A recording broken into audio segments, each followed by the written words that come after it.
Hello guys, अभी मैं आपसे बात करूंगी ये पोटेशियम स्पेरिंग डायूरेटिक्स के बारे में।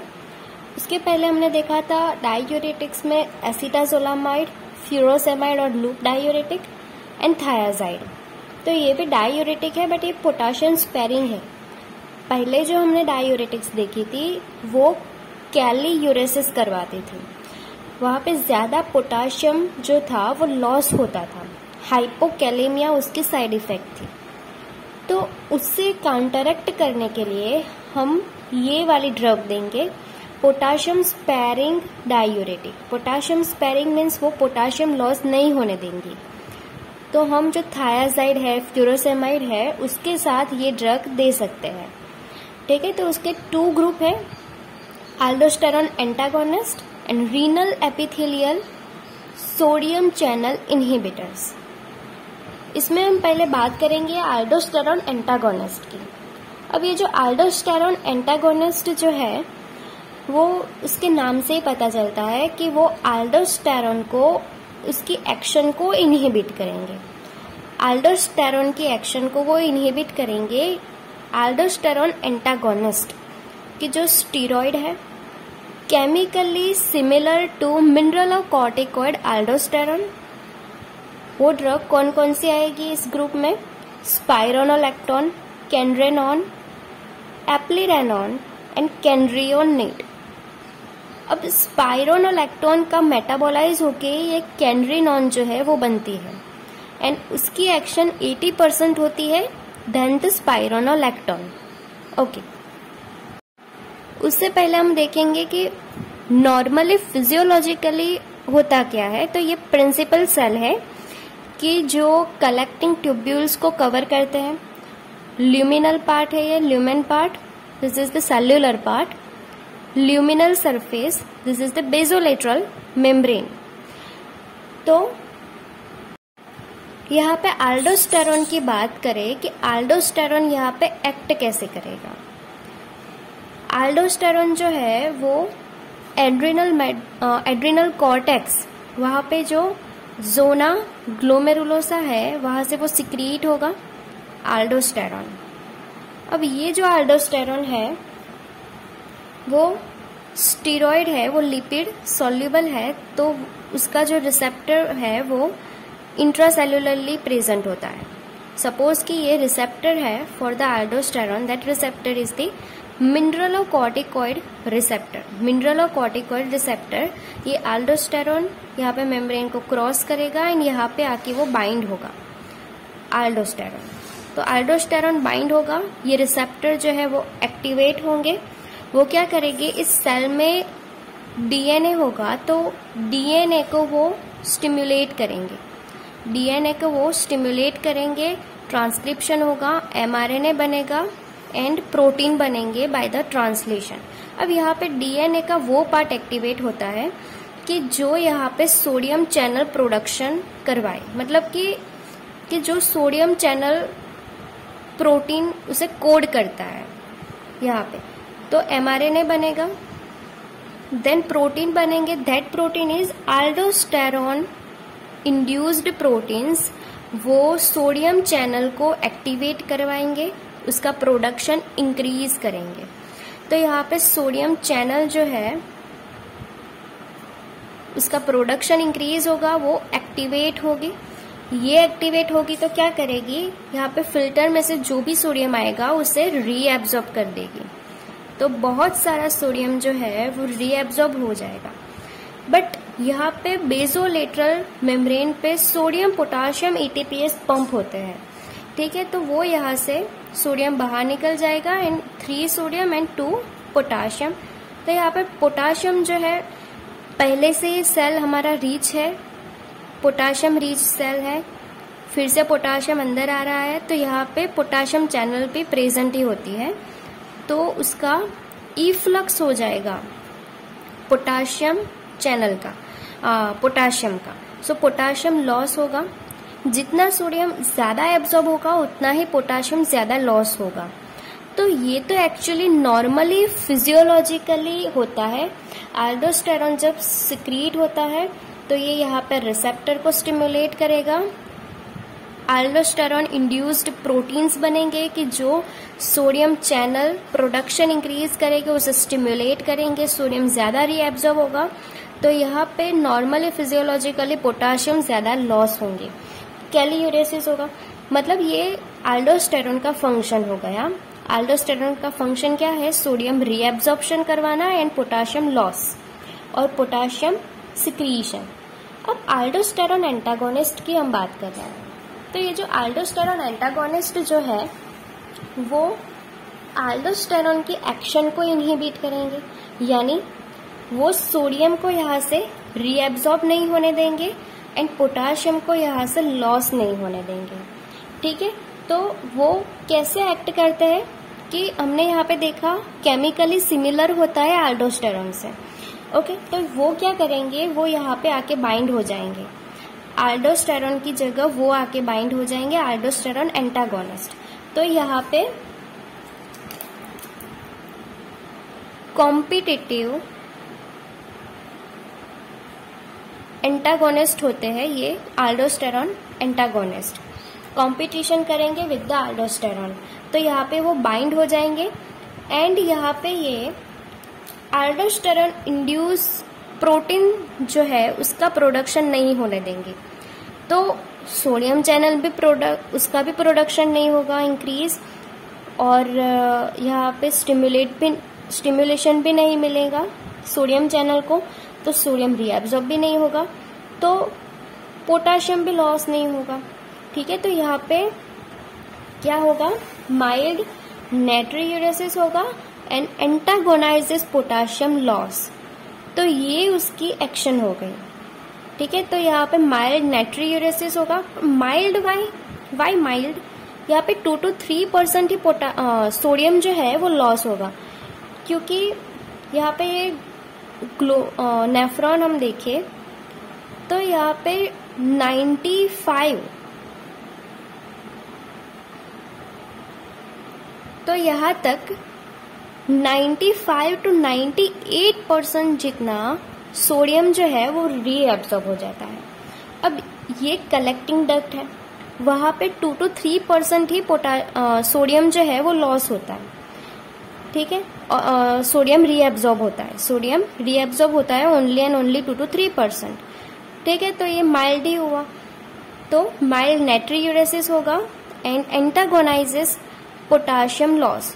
ठीक है, तो सोडियम रीएब्सॉर्ब नहीं होगा, तो यस पोटाशियम भी लॉस नहीं होंगे, तो कैलीयूरेसिस नहीं होगा। ठीक है, कैलीयूरेसिस यहाँ पे नहीं होगा, तो हम उसे दूसरी जो डायूरेटिक्स है कि जो कैलीयूरेसिस करवाती है, furosemide, loop diuretics and thiazide, उसके कॉम्बिनेशन के साथ हम ये ड्रग को देते हैं टू प्रिवेंट कैलीयूरेसिस और हाइपोकैलेमिया।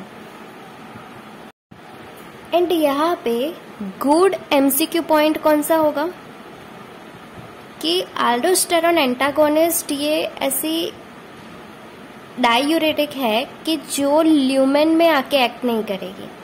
यानी हमने जो पहले सारी डायूरेटिक्स देखी वो पहले तो यहाँ पे फिल्टर होती थी ड्रग, एंड जो प्रॉक्सिमल ट्यूब्यूल सेल्स थे वहां से वो सिक्रिएट होती थी एंड वो ल्यूमेन में आके यहाँ पे एक्ट करती थी। ठीक है, बट ये वाली जो ड्रग है वो यहाँ पे ल्यूमेन में आके एक्ट नहीं करती है। ठीक है, तो ये गुड एमसीक्यू पॉइंट है, ये एल्डोस्टेरॉन एंटागोनिस्ट है, वो एक्सेप्शन है कि वो ल्यूमेन में आके एक्ट नहीं करती है। नाउ फार्माकोकाइनेटिक, तो उसकी जो ओरल बायो अवेलेबिलिटी है वो 75% है, highly bound to plasma protein, completely metabolised in the liver, so liver में वो मेटाबोलाइज होके कैनरिनॉन बनेंगे। एंड मैंने आपको पहले भी बताया था कि कैनरिनॉन जो है वो 50 to 70% और 80% एक्शन उसकी होती है। तो यहाँ पे जो टी हाफ ऑफ स्पाइरोनोलैक्टोन है, यहाँ पे एस मीन्स स्पाइरोनोलैक्टोन, उसकी 1 to 2 आवर होती है, बट यहाँ पे कैनरिनॉन जो है उसकी टी हाफ 18 आवर है। ठीक है, तो यहाँ पे कैनरिनॉन जो है वो उसकी एक्शन यहाँ पे ज्यादा है then the spironolactone.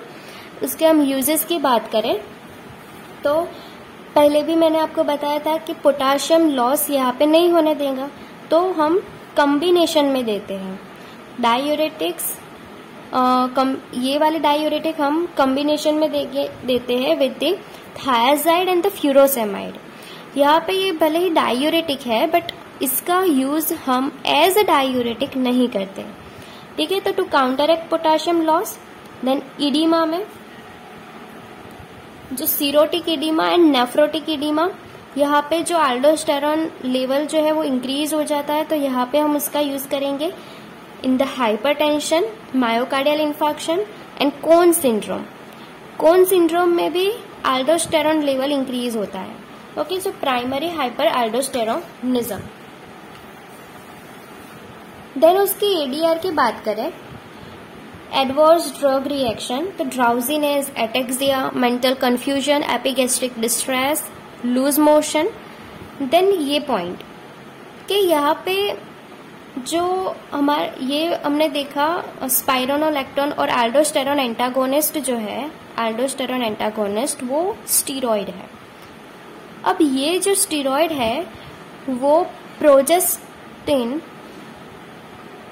And testosterone receptor होते हैं, उसके साथ वो बाइंड होते हैं, उसको एक्टिवेट करते हैं।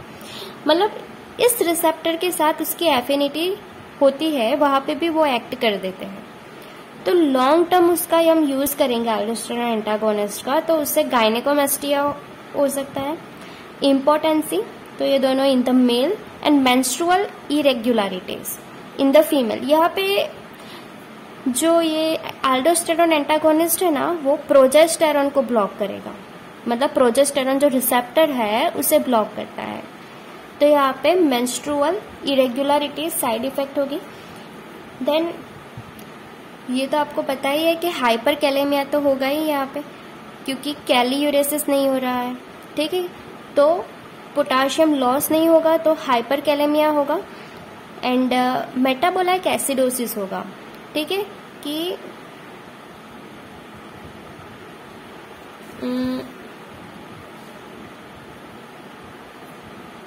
यहाँ पे पोटाशियम लॉस नहीं हो रहा है, यहाँ पे एक्चुअली में नॉर्मली फिजियोलॉजिकली ल्यूमेन जो है वो नेगेटिव होता है, इलेक्ट्रोनेगेटिव होता है, बट यहाँ पे सोडियम जो है उसका रीएब्जॉर्प्शन नहीं होगा because of this aldosterone antagonist, ठीक है। तो यहाँ पे पॉजिटिविटी ही रहेगी, इतना नेगेटिव ल्यूमेन नहीं रहेगा, ठीक है। इसीलिए पोटाशियम लॉस तो नहीं होगा, पोटाशियम लॉस नहीं होगा, ठीक है।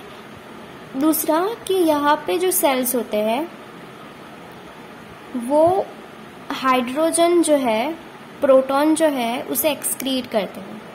तो यहाँ पे ल्यूमेन पहले से ही पॉजिटिव है, तो यहाँ पे हाइड्रोजन जो है, प्रोटॉन जो है वो भी एक्सक्रीट नहीं होंगे, वो भी उसका लॉस भी इनहिबिट होगा, ठीक है। तो पोटाशियम लॉस इनहिबिट हो रहा है एंड हाइड्रोजन लॉस भी इनहिबिट हो रहा है।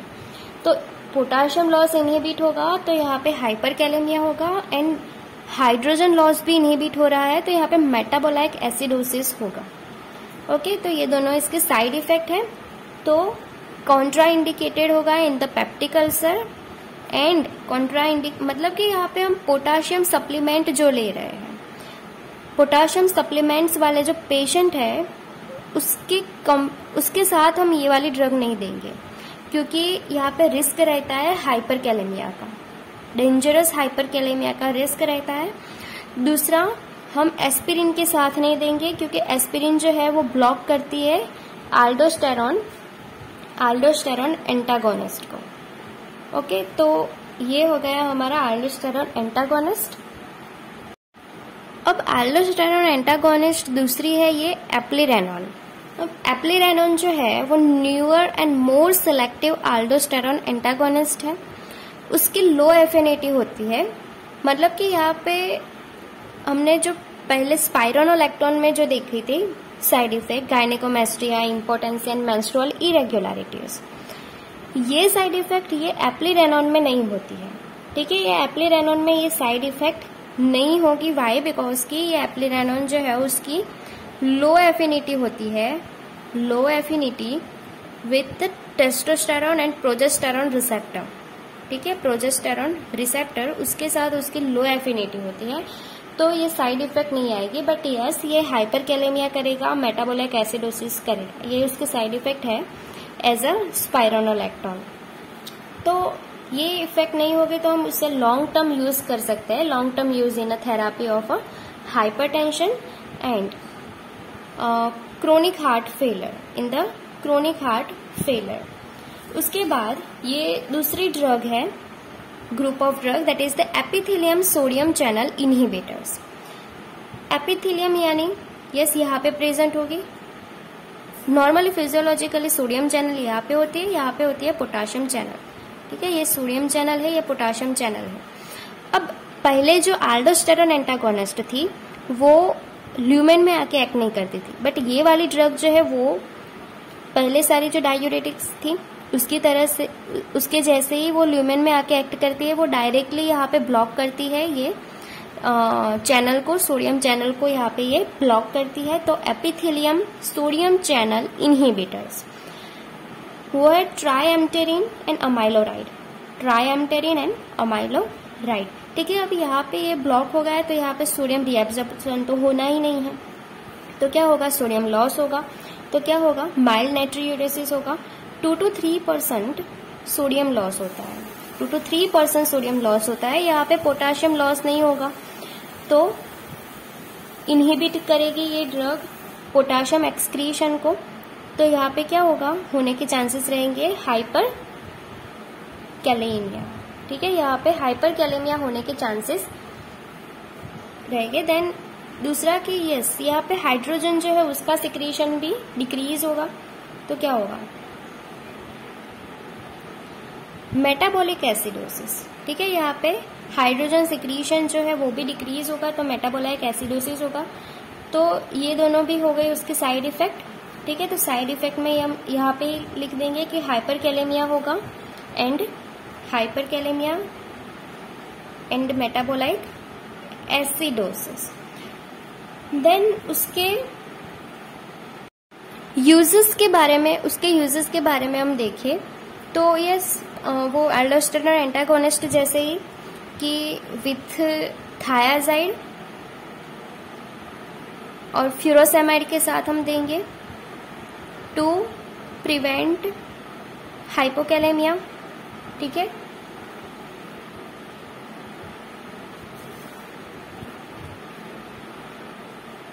टू प्रिवेंट हाइपोकैलेमिया, तो उसका यूज होगा।